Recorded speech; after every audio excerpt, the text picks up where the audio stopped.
Two key contributors for the Louisville Cardinals have sustained injuries. We'll discuss timetables for their returns respectively and what this means for Louisville as the Cardinals navigate the tough next couple months of the season.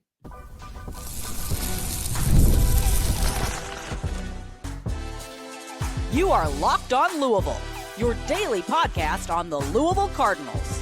Part of the Locked On Podcast Network, your team every day.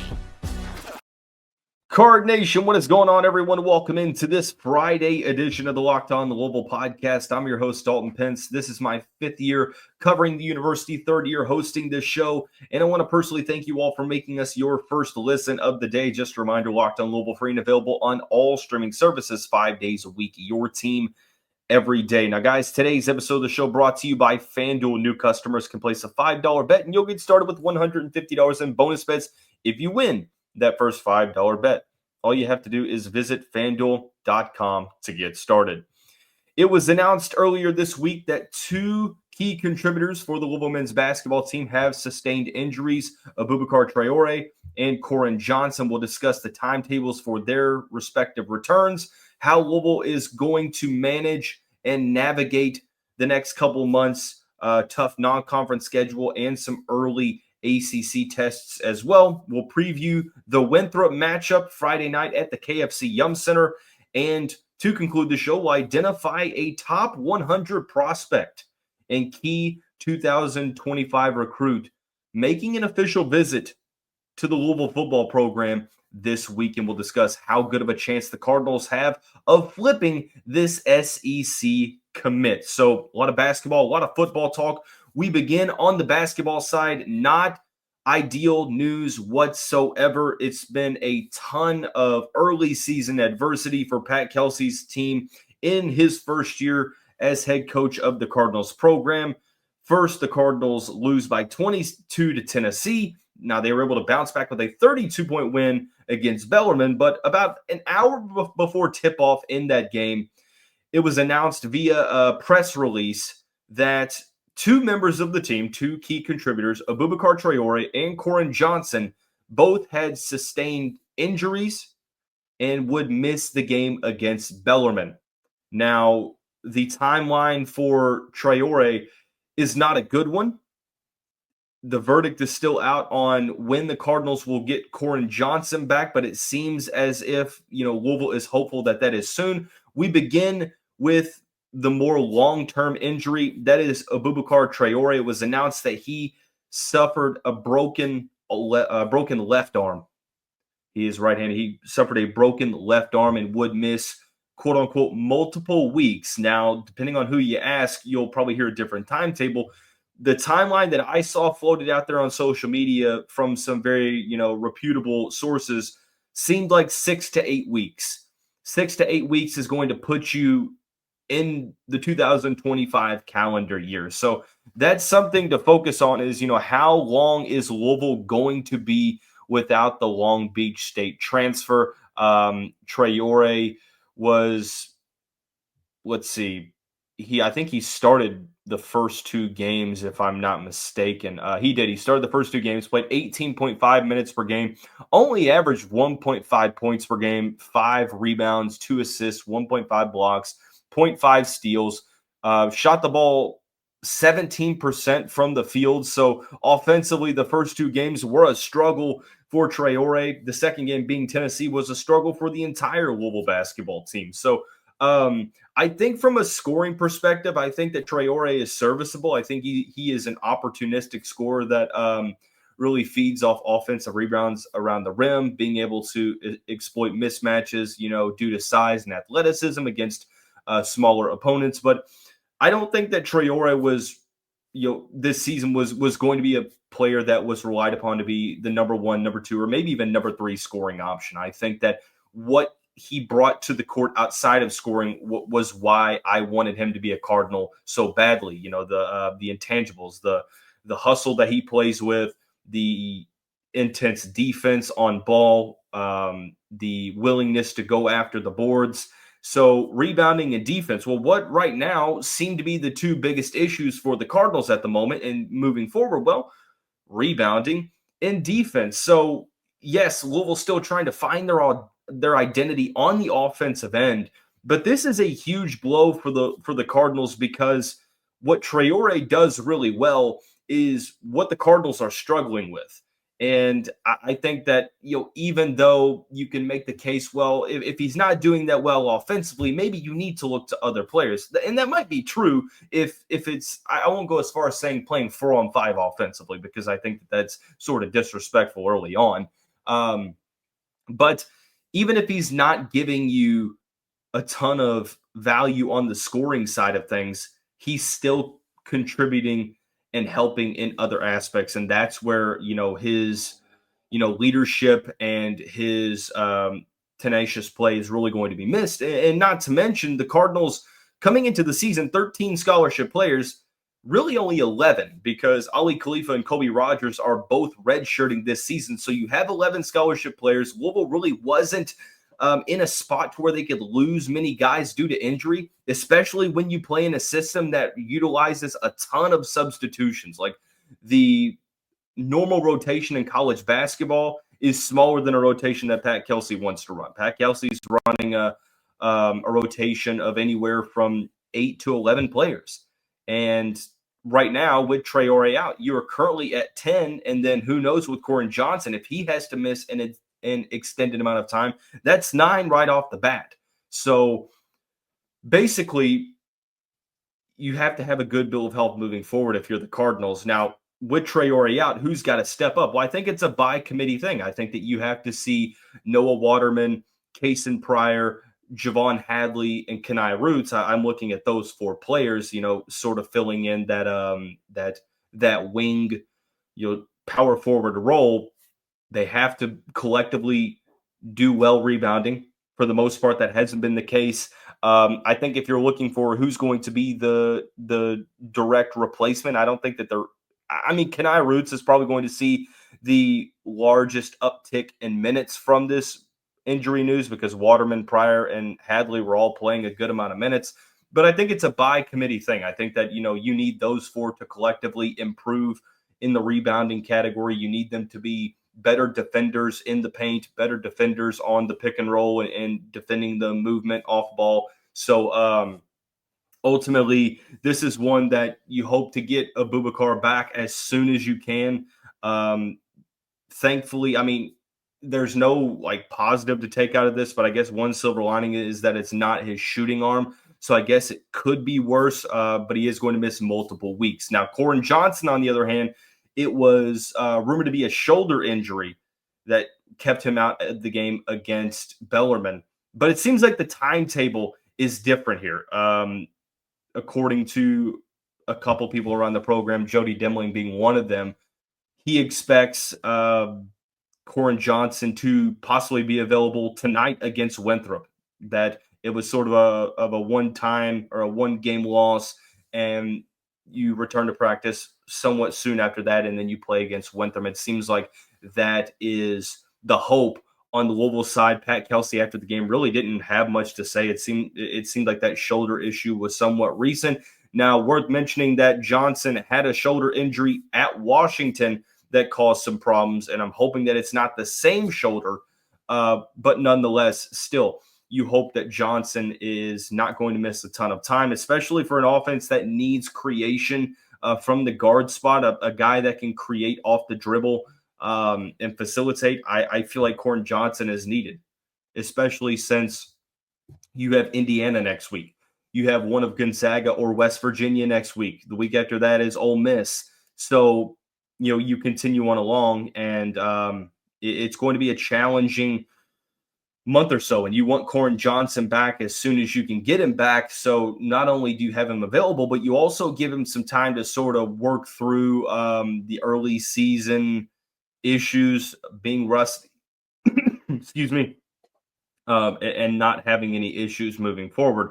So a lot of adversity coming early on in the season for Louisville, and I'm hoping that this is something that the Cardinals can use to their benefit and just get stronger. So when they do return to full health here in about 6 to 8 weeks, you're in a better spot than you were in early to mid-November. But still, losing Aboubacar Traore, it's a tough loss to have because of what he brings, beyond the scoring aspect of things. And he is another player in the front court that you now don't have. Koren Johnson, you definitely don't need him to miss an extended amount of time because of what he can create as a guard, as a lead guard, and is projected to be one of the better scorers on this team. So I want to hear from you all.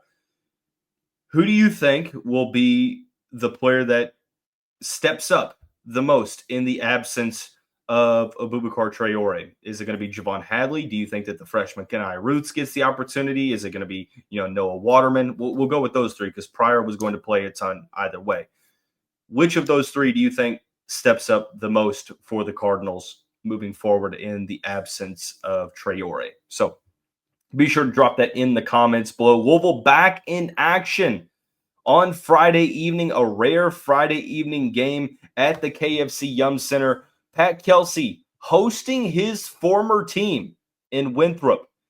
It's going to be a more challenging test than you may think, and we'll explain why when we come back on today's episode of Locked on Louisville.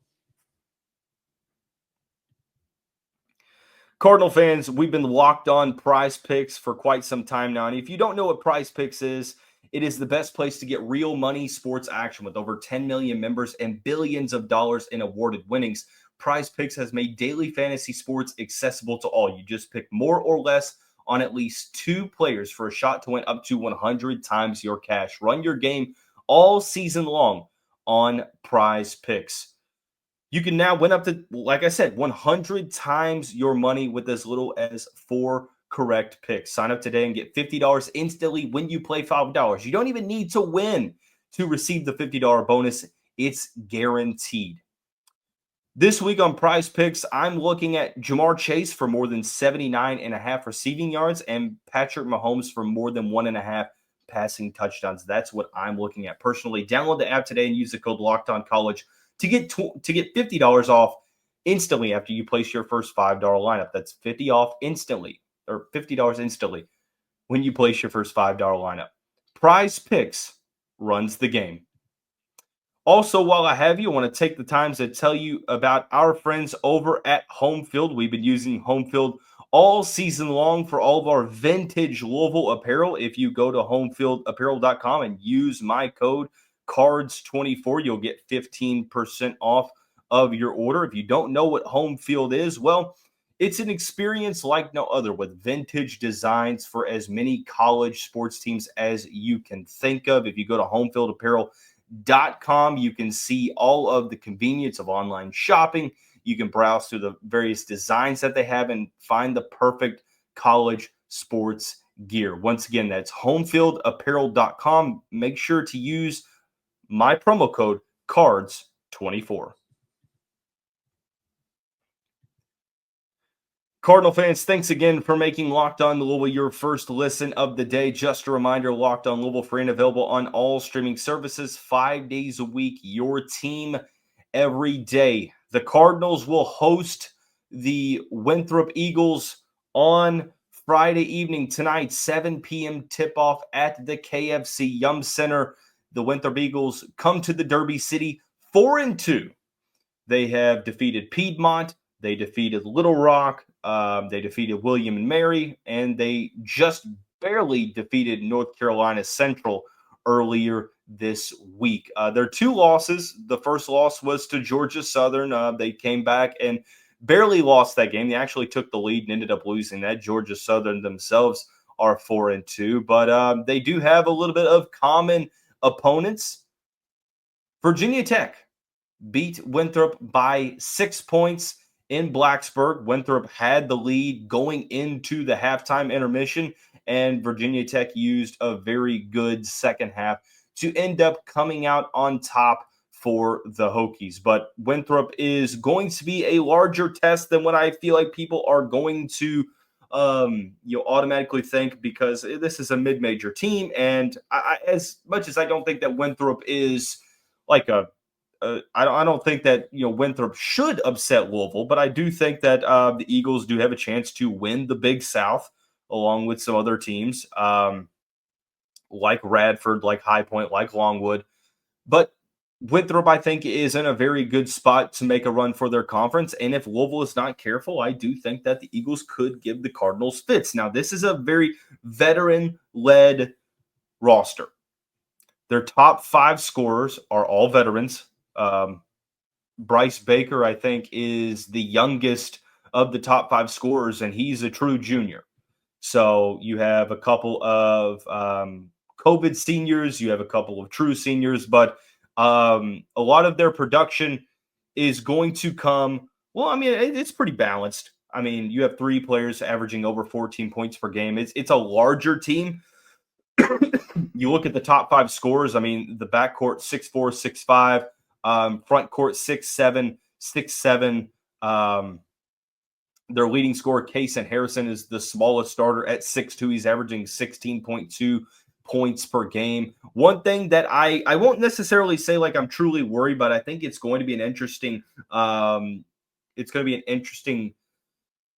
situation to measure how Louisville has improved rebounding is that Winthrop currently right now is tied for 33rd in the country, averaging 43 rebounds per game. Now, it's pretty dangerous to draw too many conclusions from early season statistics because just one good or bad matchups can skew the numbers pretty significantly. But we've got a couple games under our belt to where you can sort of formulate how good teams are in certain categories.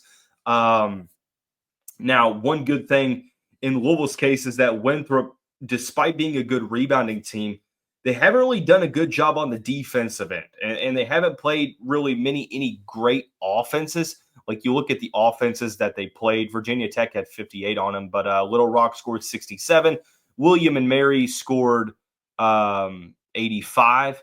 North Carolina Central scored 75, and Georgia Southern scored 89. So this is a game that Louisville, with their pace of play, with their ability to shoot the three-point shot, they should have a good opportunity to put up a ton of points against the Eagles. Now, another thing that is good in Louisville's case is that Louisville has struggled defending the perimeter, and Winthrop right now is 321st in the country. 27.5% from behind the arc. For those that don't know, that is hashtag not good whatsoever. So Winthrop is more of a team that utilizes athleticism, taking the ball to the basket. Like I said, a lot of, their calling card on offense is using the size to their advantage. Bryce Baker is 6'5". KJ Doucette is 6'7". Going on along, Kelton Talford is 6'7". Isaiah Wilson 6'1". I mean, they have, a ton of size on this team. Now, as it goes to comparing with Louisville, I think that they have taller guard play, but Louisville has the size advantage, at least height-wise, in the front court, but Winthrop is going to try to bully their way in the paint and score that way. So for Louisville, I mean, I just want to see them continue to improve what it is we've sort of pinpointed as areas that need some attention, rebounding, especially on the defensive side. Perimeter defense is something, especially against a Winthrop team that's not a great three-point shooting team. Continuing along, just defending off-ball movement. You know that teams are going to try to attack the Cardinals in that way, and to just continue to show that your offense is not one-dimensional. Make it a point of emphasis to take the ball to the rim, get to the free throw line, and do what you can to score a lot of points in this game. I do think Louisville wins.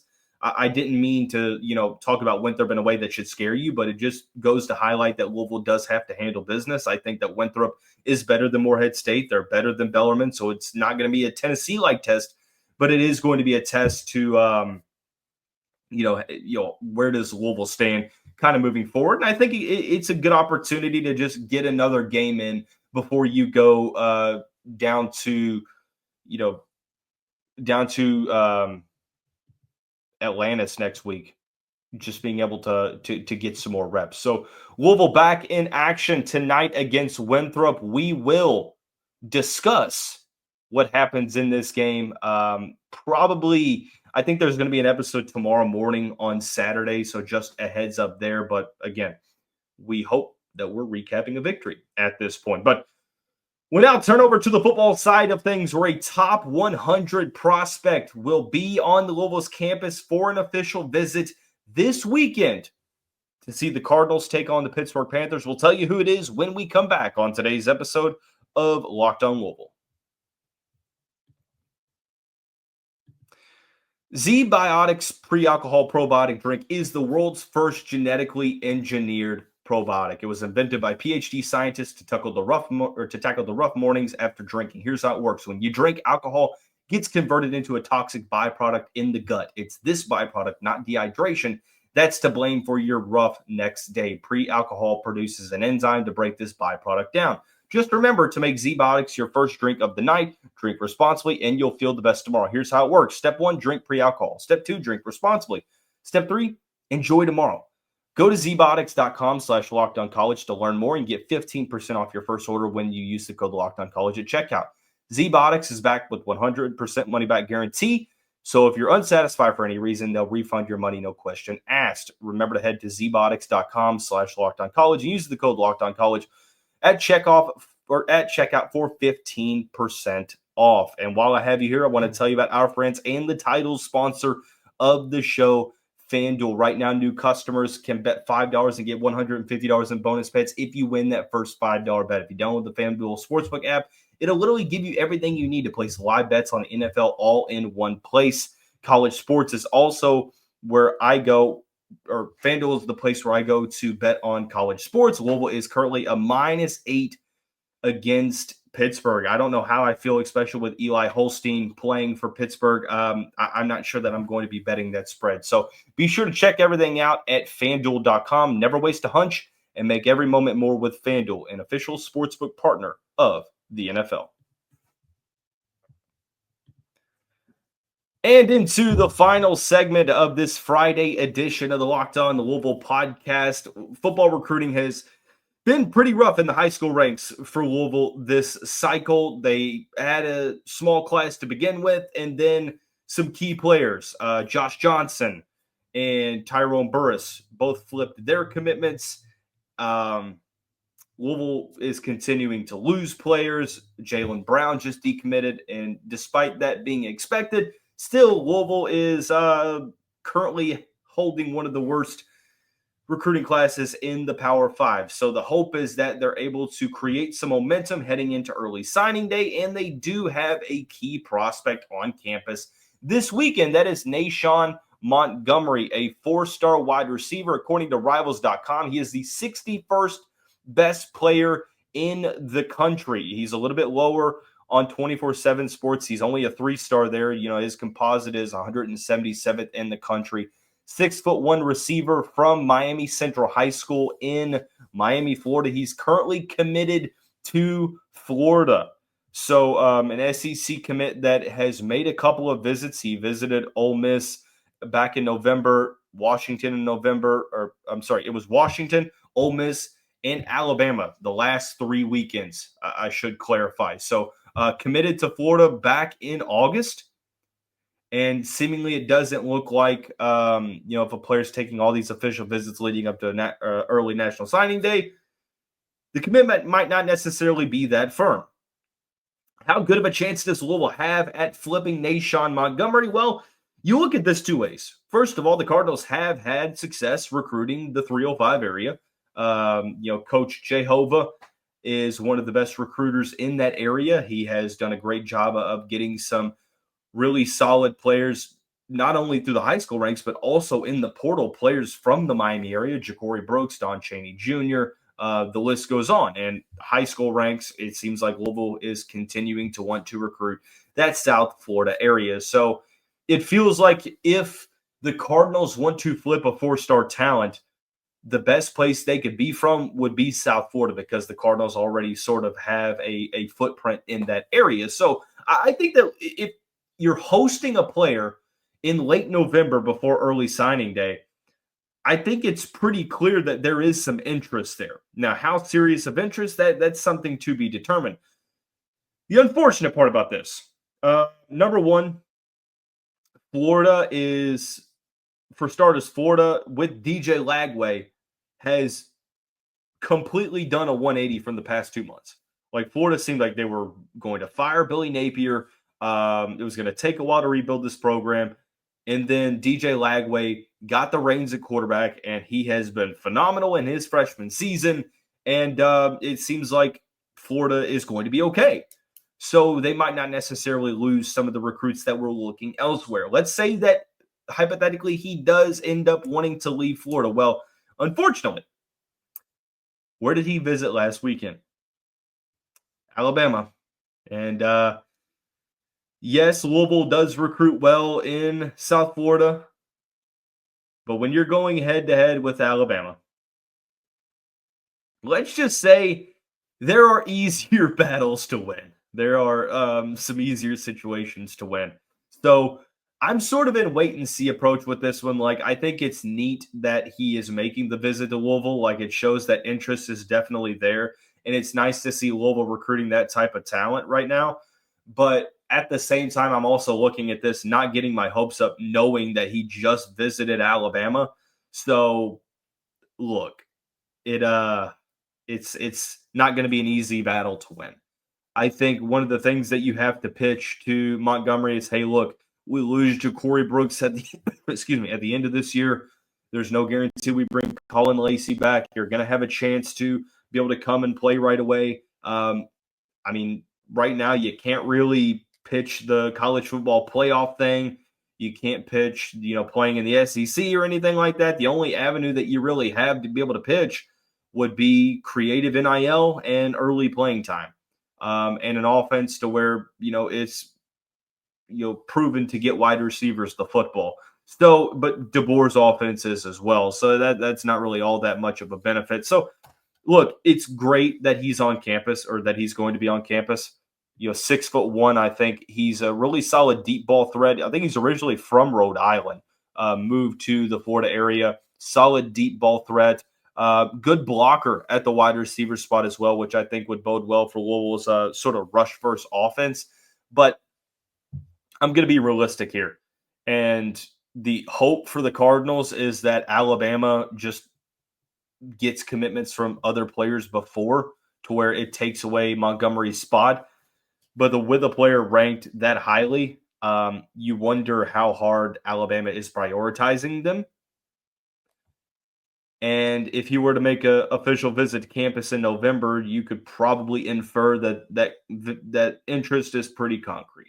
So just something that I'm looking at. I hope that, this visit is able to sway some things. The first thing that you have to focus on is, yes, you might be battling Alabama, but he still hasn't decommitted from Florida. So that's not off the table. You don't know if Washington is in the mix. And another thing is, you don't know if anyone else is going to be getting a visit. Arkansas has been, lurking around. He's made an official visit to Penn State in the summer. So who knows? We'll just have to see. That's sort of what I'm cautioning Louisville fans, is to not get your hopes up too quickly. Just be in the wait and see approach and see how things go. So we'll just wait and see. That is going to wrap up this Friday edition of the show. We'll be right back here tomorrow, breaking down the result of the Louisville Winthrop basketball game. Everyone have a great weekend. We'll see you back here soon.